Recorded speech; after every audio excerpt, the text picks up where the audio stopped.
تعالوا معايا نعمل النهارده احلى تتبيله واشهر تتبيله للسمك. كل المطاعم الكبيره بيعتمدوها.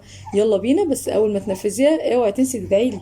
اول حاجه في التتبيله بتاعتي وهي الفلفل الرومي، الفلفل الرومي، فلفل احمر لو مفضل لو موجود، ليمون وطبعا الجزر، والجزر فعلا بيبقى بينقل السمك وبين التتبيله في حته تانيه خالص.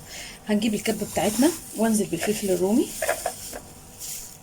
والفلفل الاحمر والجزر طبعا، والليمون اللي احنا اتفقنا قشرناه وشلت كل البذر اللي جوه، وطبعا التوم، وده مفيش غنى عنه في السمك. وطبعا التتبيله دي بتبقى موجوده معايا عادي خالص، ان انا اقدر ان انا لو فاض منها بشيلها في برطمان نظيف في التلاجة، ميجراش اي حاجه للتتبيله اللي بعد كده. عندي 3 توابل اساسيه في السمك: الكزبره، الكمون، طبعا الملح، معلقه خل كبيره. هضرب كل ده مع بعض. هبدا دلوقتي اضرب مع بعض. بصوا جمال لون التتبيله، لون الجزر اللي احنا حطيناه مخلي لون التتبيله تحفه. يلا دلوقتي بقى انا عايزاها جوسي شويه، فهحط لها ميه كبيره من الميه وهضرب تاني.